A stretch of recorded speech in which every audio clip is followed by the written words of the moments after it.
In the 7th year with Ted, he still wasn't willing to marry me. One day I said to him, "Ted, I am ready to get married." He raised his eyebrows lightly, not knowing if he had heard the words clearly. "Arya, the company is currently in the IPO stage and we are all extremely busy, so I don't want to discuss this trivial topic with you for now." I smiled calmly. Perhaps in Ted's eyes, I was pressuring him into marriage. But I am indeed getting married. And the person I am marrying is not him. "It's okay, you go ahead with what you're doing, I just came to let you know." He heard my words and finally fixed his gaze on me, looking for a long time. Once, he looked at me like this, without blinking. The only difference is perhaps that the fiery gaze in his eyes has dimmed and lost its luster. Ted and I are college classmates. Today marks the 7th anniversary of our acquaintance and love. 4 years of university, 3 years since graduation. He should have long forgotten what day it is today. From the initial passion like fire to the current indifference like water. After being his girlfriend for 7 years, I still can't wait for him to say the words, "Marry me." I am not a fool, nor am I a woman who knows nothing. When a man drags you along for 7 years, it signifies many things worth delving into. Ted was taken aback for a moment, but he still spoke up, with a hint of impatience. "Arya, I've said it before, once the company goes public, I will marry you. Please don't keep bringing this up repeatedly." He glanced at me coldly and said, "Is that really how you want to get married? Are you afraid you won't be able to marry at all?" A few simple words suddenly sent a chill throughout my body. During the 4 years of university, our days were far from as good as they are now, yet they made me feel very fulfilled. We dream of the future together, taking on odd jobs to make money in our spare time. Often, we share a single box of rice for 2. He would give me all the meat dishes, and then he would swallow the remaining broth and spices with rice. At that time, Ted said we would get married after we graduated. But later, we graduated and started this company. Many times, when we passed by a jewelry store after work, Ted would always point at the diamond rings inside and say to me tenderly, "Once our company is stable, I will definitely buy the most expensive ring from this jewelry store to propose to you. But now the company is stable, and we have made money." What he said has turned into marrying me once the company goes public. Pushing once, tomorrow after tomorrow. I don't even know which words about marriage from Ted are the truth. I looked up at him and murmured, "Ted, it's been 7 years, we've been together for 7 years. On the man's indifferent face, a trace of emotion finally appeared. He crossed the desk in front of him and tightly embraced me.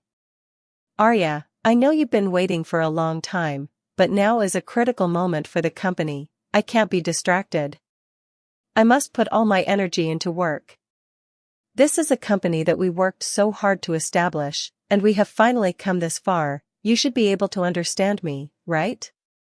This time I didn't respond. I could only feel the nausea in my heart threatening to spill out uncontrollably. I am not a fool, I know his hesitation as he keeps pushing me away. I also know where the scent of perfume coming from him is coming from. In Ted's eyes, childhood sweethearts are the most touching existence. He is willing to go to any lengths for his childhood sweetheart. 6 months ago, he suddenly hired a female secretary. At that time, I was quite curious about what kind of woman could attract Ted's special attention, who was usually indifferent to other women. However, I didn't care too much about this matter. Because I choose to trust Ted, to trust our feelings. Not long after hearing the news again, it was a call from the partner. Ted offended the partner for the sake of this secretary. When this incident broke out, Ted rarely had a big fight with me. I asked him in confusion. "It's just having a drink, what's the big deal? Mr. Wong didn't do anything too outrageous. Besides, when the company was just starting out and we were discussing cooperation, you even took the initiative to have me come out for drinks." As soon as the words fell, there was a loud bang. Ted, with a cold face, slammed his phone down right in front of me. Shattered glass shards flew, cutting into my ankle. That's what you should do. Don't treat everyone like you, without a hint of femininity. Are you really such a vicious woman? Monica is still so young, and you want to let this bad influence ruin her. In that moment, my head felt as if it had been struck by a hammer, standing dazed in place. Ted's cold words kept surfacing in my mind. I never thought that I was so worthless in Ted's heart.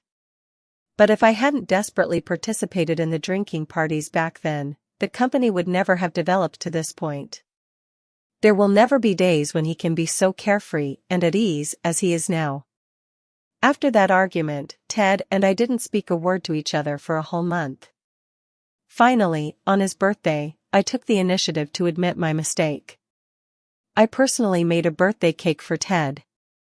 But when the cake was delivered to the company, I found out that he had already celebrated his birthday sweetly with his secretary.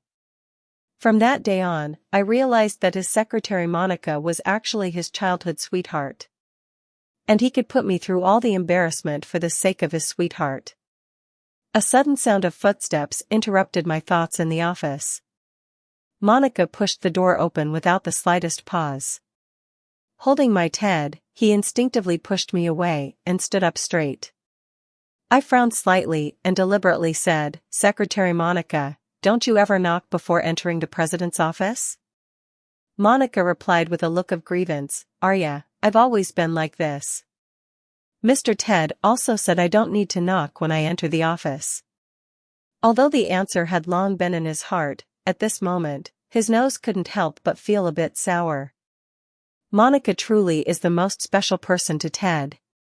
At first, Ted was extremely angry and scolded me for pushing the door open without knocking.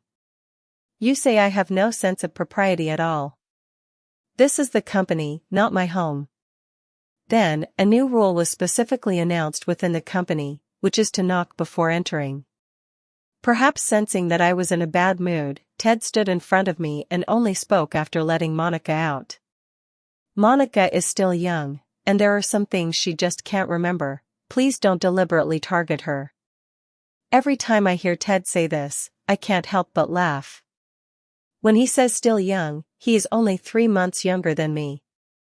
For his blatant favoritism, I smiled this time to show that I was aware.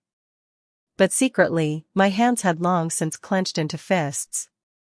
I have to admit that in Ted's heart, Monica and I are completely on different levels. I straightened my collar and calmly said goodbye to Ted.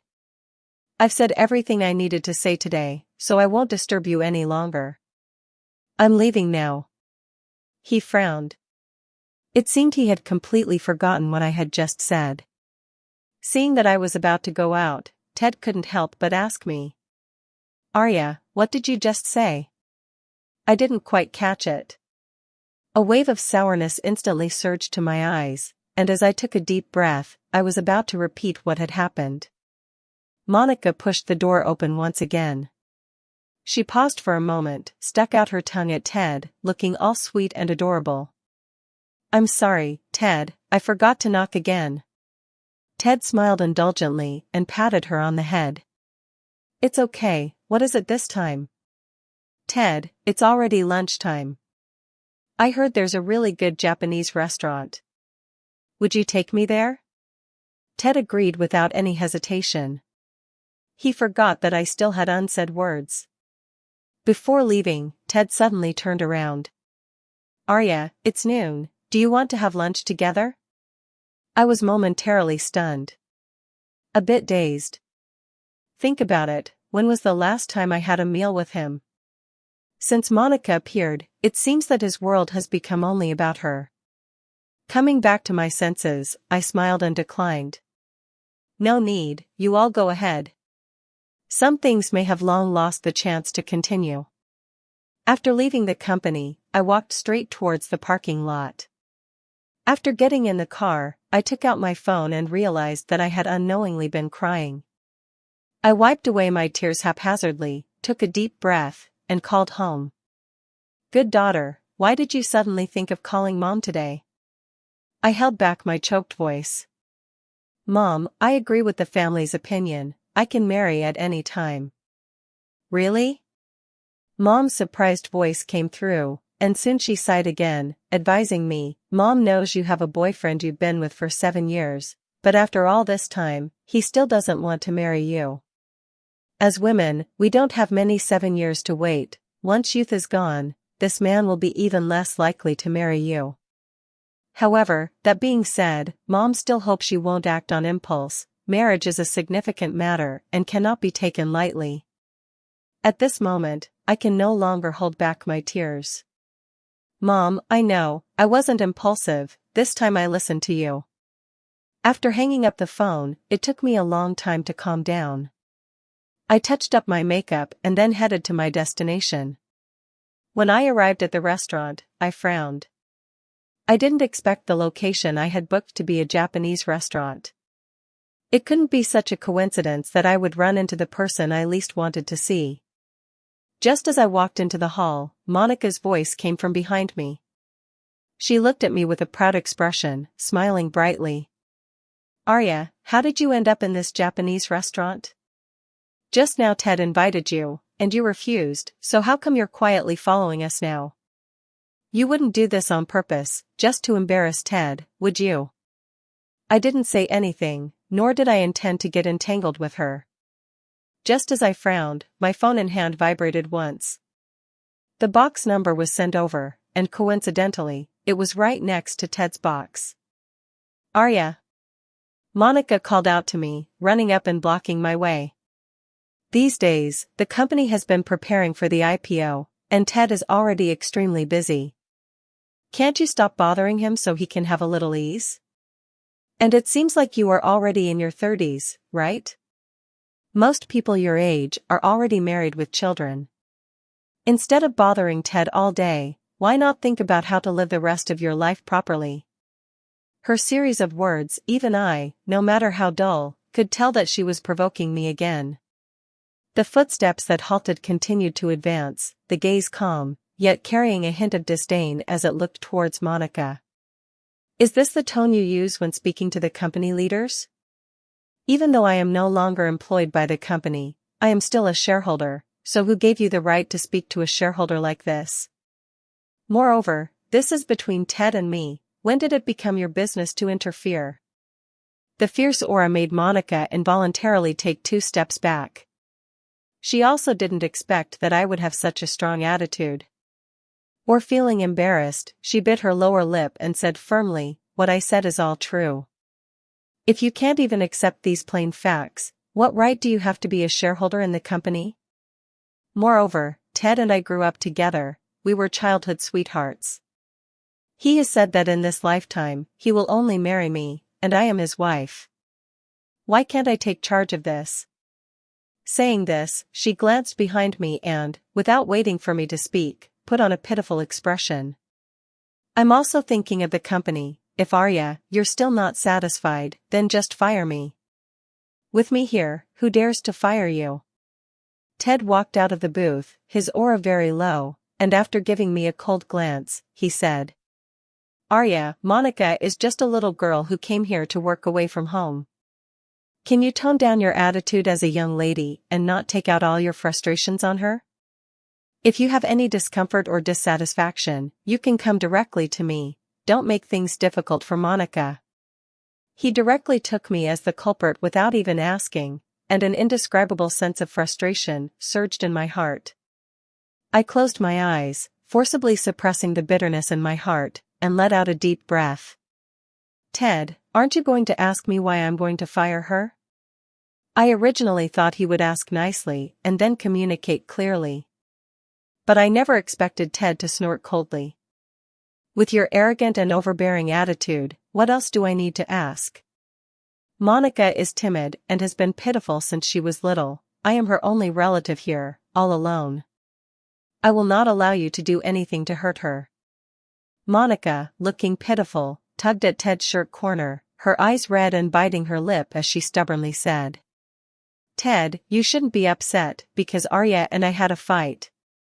The company was built up by both of you through hard work, and even if Arya wants to fire me, she must have her reasons. Since I was little, no one has liked me, and I've gotten used to it. Tomorrow, I will go to the company to apply for resignation. I definitely won't make it difficult for you, Ted. No way, I don't agree. In the midst of speaking, Ted couldn't hide the fleeting look of pained affection in his eyes, which I saw clearly. It was then that I realized that everything Monica had just said was true. At that moment, Ted glared at me fiercely, his voice coming from his throat like a ferocious beast. Arya, apologize to Monica. I looked at Ted in disbelief, my eyes unable to hide my daze. Apologize? I did nothing wrong, why should I apologize to her? Without waiting for me to finish speaking, the next second Ted firmly grabbed my wrist and forcibly pulled me in front of Monica. I twisted my ankle and couldn't stand firm, humiliatingly half-kneeling on the ground. Ted showed no signs of pity and said coldly, "Hurry up and apologize to Monica, my patience is limited, or else don't force me to take action." She lifted her head and met his cold gaze. I can't understand how a love that once promised mountains and seas can change so easily. For a woman, he can strike at me without hesitation. Arya, just give up, otherwise Ted will take ruthless action against you for me. A very soft sound came from beside my ear, along with Monica's triumphant gaze. I closed my eyes in pain, not making a sound. Ted's hand slowly covered the tips of my hair. In that moment, I could feel the pain of my long hair being completely tugged by him, as if my entire scalp was being pulled up. Mr. Ted really has a bad temper, he can be so ruthless even to his own business partners. A figure emerged from the next private room and stood in front of me. He grabbed Ted's hand, stopping him from making his next move. But he also took in my current disheveled appearance. Samuel pushed Ted aside and carefully helped me up, casually saying, "I really didn't expect Mr. Ted to have such a temper. It seems I need to think more about our collaboration. I don't know if it's my illusion." Just as Samuel helped me up, a fleeting cold glint passed through his eyes. It was as if he was standing up for me. The next moment, before I could say anything, Ted's expression changed. I had also heard of Samuel. He is the president of the GU Group, and now the company wants to successfully go public, so the urgent task is to secure a major deal with the GU Group. Ted has been working hard for a long time, trying to get connected with the GU family group. I never expected that an accident would happen today. Mr. Samuel, you misunderstood. This is just a conflict arising from the interactions among employees in the company. I am merely mediating the conflict. Ted cautiously tried to please Samuel in front of him. Monica, crying and sobbing, interjected, "Mr. Samuel, please don't blame Mr. Ted. It's all my fault, I was the one who made Arya angry, which led to such a big issue. I hope Mr. Samuel won't hold it against our company because of me. These days, Mr. Ted has been busy with company matters, as you, Mr. Samuel, have seen. We sincerely want to cooperate with your company." Before Monica could finish her words, Samuel sneered, "Do you think you have a say here? The president and shareholders of your company are all present. What right do you have to say these things to me?" The indifferent atmosphere made it unsurprising for Monica, who was pretending to sob, to burst into tears. Ted didn't dare to say another word. He hurriedly pulled her away. I stared blankly at the man in front of me, who had once been so servile and was now fleeing in disgrace, suddenly feeling as if I had been fed to the dogs for these past 7 years. The Ted of the past was so full of vigor. The Ted of today is just so hard to look at. Watching his departing figure, the Ted who once resided in my heart has now completely died. I was taken to the next private room by Samuel. After finally stopping the tears in my eyes, I expressed my gratitude to Samuel. He slowly poured me a glass of water without saying a word. It took nearly 10 minutes before he finally spoke. "Let me formally introduce myself. I am Samuel, the president of the GU Group, and also a student of teacher Zhou." Speaking of this, he paused. I heard from Teacher Zhou that Miss Arya has plans to get married soon. I wonder what kind of requirements she has for her partner. My cup of water suddenly froze in midair after I had just taken a sip. I instinctively glanced at the box number revealed on the door. It was only after some time that I realized the person I was set up with for this blind date was, without a doubt, the man in front of me. And the Teacher Zhou he mentioned is my mother. Even the name Samuel suddenly became unusually familiar. After understanding all of this, my cheeks suddenly flushed. Nothing is more embarrassing than making a fool of yourself in front of a blind date. Hello, Mr. Samuel. I really didn't expect it to be you today. After a moment of hesitation, I finally stammered out this sentence. Samuel smiled and, not surprised by my reaction, teased, I heard from Teacher Zhou that your boyfriend, whom you've known for many years, should be Ted. I have to say, Miss Arya is very beautiful, but unfortunately, her taste is not very good. I had just mustered quite a bit of courage, only to have it instantly dissipate with his words. He is right. My judgment is indeed poor. But at first, I did not easily agree. Unfortunately, under Ted's repeated attempts to please, she gradually fell into his trap. In the past, he would remember my menstrual cycle and make me brown sugar water on time every day. He would remember my birthday and give me 1,000 paper cranes he had folded over the year as a gift. But now, everything has ultimately changed. He only cares for his childhood friend Monica without a second thought, leaving me feeling embarrassed. I raised my head to look at the distinguished man not far away. You should be aware of my situation by now, and it is what it is. If you have no objections, I can get married at any time. After leaving the Japanese restaurant, I declined Samuel's offer to see me off and took a taxi home alone. This so-called home is actually the rental apartment we have been living in since we graduated from university. When I initially made up my mind to be with Ted, I shamelessly begged my mother to secretly lend me money to buy this house without Ted knowing. I remember the day the truth was revealed. Ted cried, choked with emotion, tightly holding me and saying he would never let me down in this lifetime. Memories of the past rolled through my mind. I smiled as I threw the tie from the table into the trash can. This is the gift I bought for Ted for our 7th anniversary not long ago. It seems it won't be needed now. Since I was preparing to leave here, I began to pack my luggage. I took everything I could carry and threw away everything I couldn't. After all, I don't want to leave behind any ridiculous memories, nor do I want the things that once belonged to me to have a second owner. I ran up and down the stairs with the box twice. Just as I was breathless and returned to the room, Ted also came back. He appeared in front of me, holding a packaged gift box in his hand, with a face full of guilt. He stepped forward with a deeply emotional demeanor and apologized to me. Arya, I'm really sorry. I was impulsive today. I didn't hurt you, did I? Ted reached out his hand, wanting to touch the tips of my hair that he had just pulled. I instinctively dodged away, expressionless in rejecting his kindness. Some things for Ted have reached a point where an apology is no longer necessary. What does this sentence mean? I believe he is also clear about it. The man pressed his thin lips tightly, his eyes revealing a hint of disbelief. He must find it hard to believe that I would actually reject his goodwill. Once upon a time, as long as he showed a hint of goodwill, I would rush into his arms like a moth to a flame, disregarding everything. I think this is also the confidence that allows him to harm me without restraint. The confidence that I can be salvaged in any situation. Arya, don't be like this. I admit that today was all my fault. I swear that from now on, I won't be as impulsive as I was today. You have no idea how much I wish I could chop off this hand of mine. He actually hurt you, it's simply unforgivable.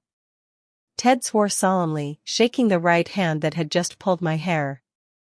I smiled and picked up a fruit knife from the coffee table, handing it to him. In his bewildered gaze, I said, then go ahead and do it, I'll be watching. The man stood there foolishly with a fruit knife in hand. Arya, what do you really mean? What I mean is, we are completely done. Please don't show up in front of me again. I'm planning to sell this place, so please take your things and leave. Ted was taken aback for a moment. For many years, my deep love for him made it hard for him to accept my questioning. It's impossible, how could you bear to leave me? Arya, you should know when to stop. Some words, some actions, once done, cannot be taken back. I raised my head, slowly forcing my gaze back, and looked at Ted with a cold snort. I've said what I needed to say, whether you believe it or not is up to you, but I'm only giving you 3 days to clear out all your things. As soon as I finished speaking, I prepared to leave. Reluctant, Ted caught up from behind, gripping my wrist tightly and pleading in a sorrowful voice. I disagree. Arya, you know that you are the most important person in my life, how can you leave me? Without you in my life, I will die. He spoke with great emotion, touching the heart deeply. Unfortunately, a phone call distracted Ted's thoughts.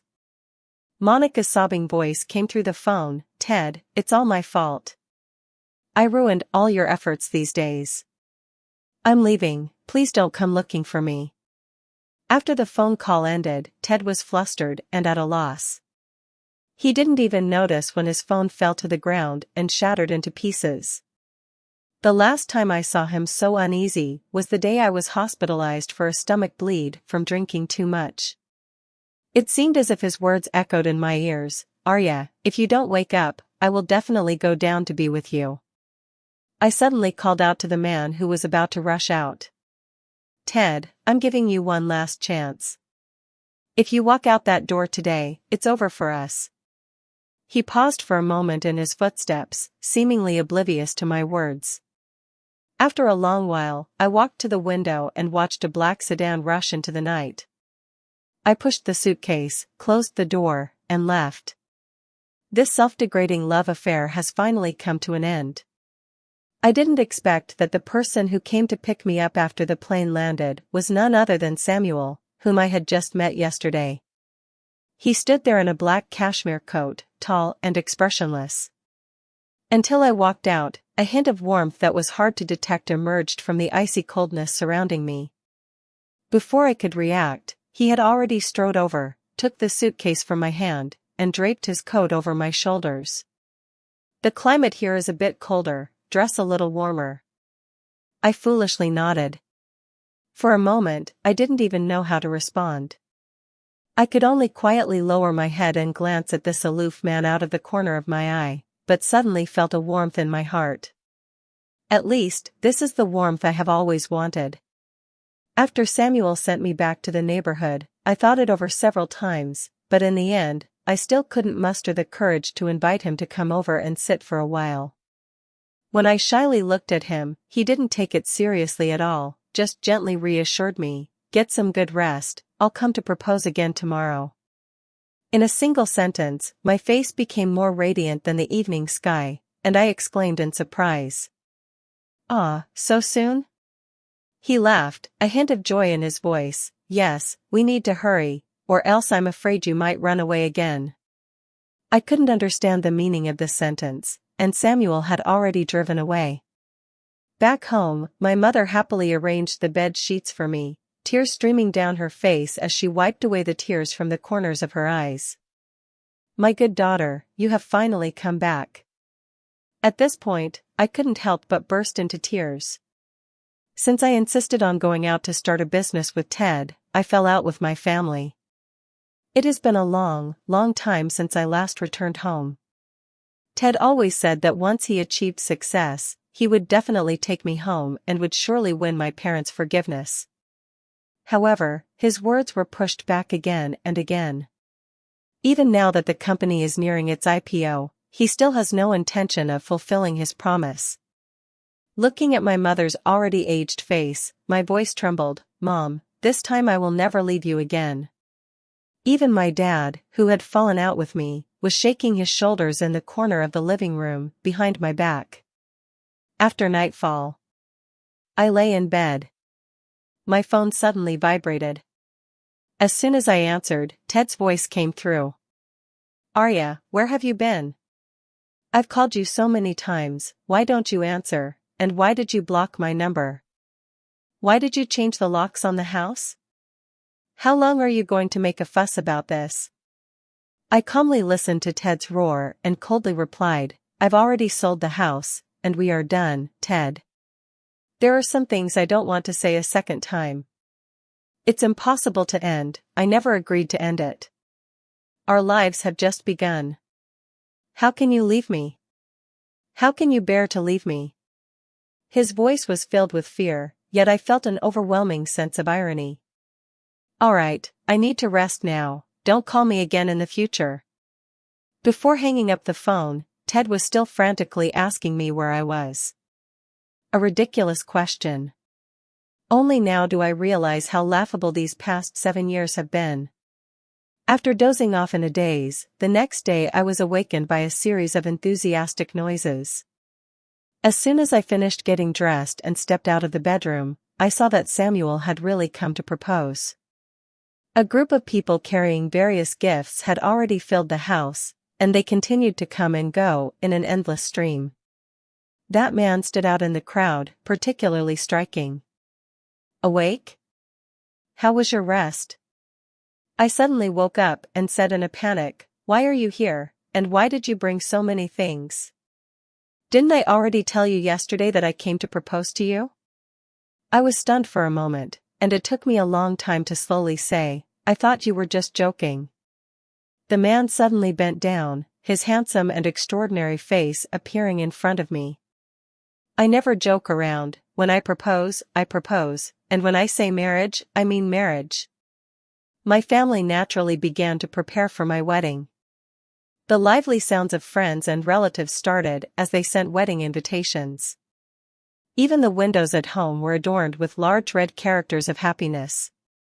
When Ted found me, I was cutting out a double happiness character to hang on the door. "Arya, what are you doing?"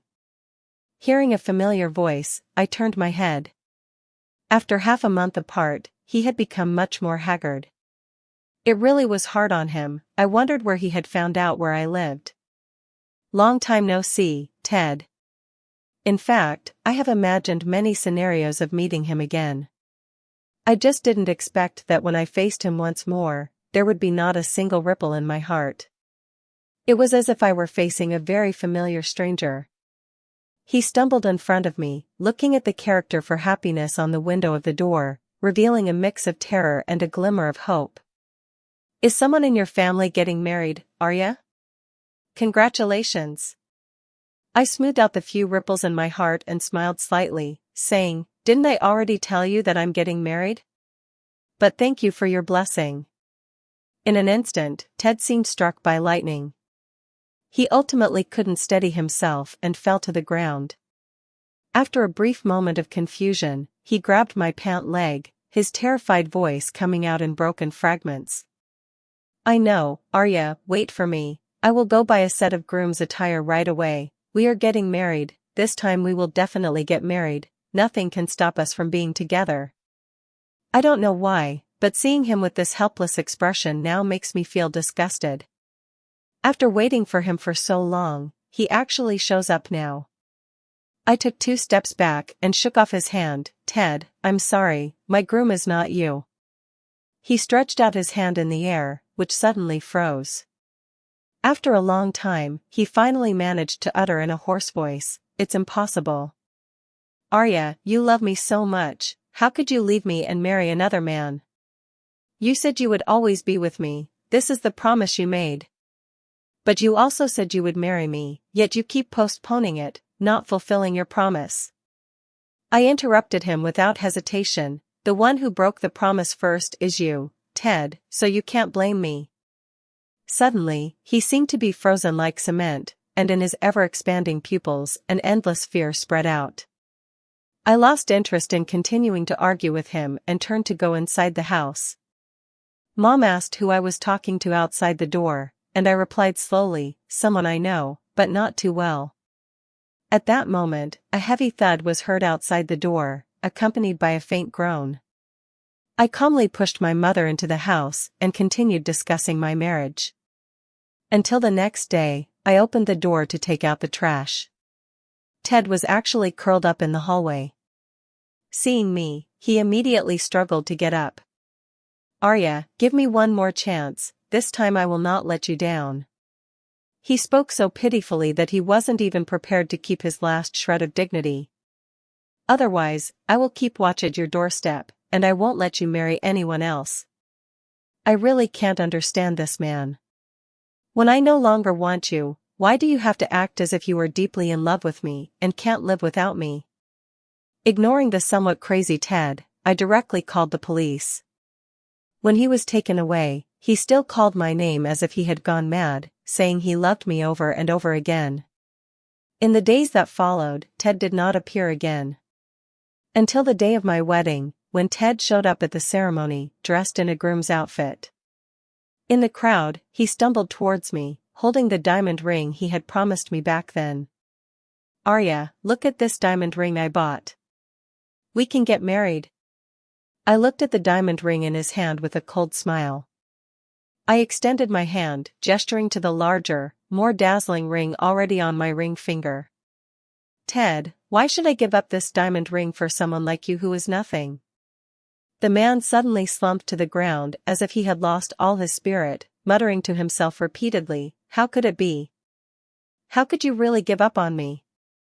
Just then, Monica rushed in a hurry. She grabbed Ted, her face contorted, and shouted hoarsely, "Ted, you still like this woman, don't you? Didn't you say that it was just a fling with her? You said your favorite person is me. Don't forget that when you seduced me into bed, you said you would marry me."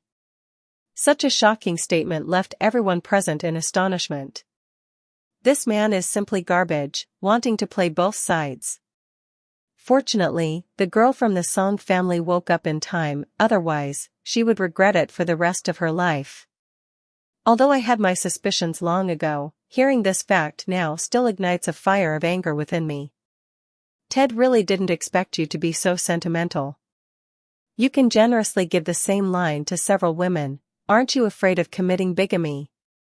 At that moment, the prideful Ted completely exploded.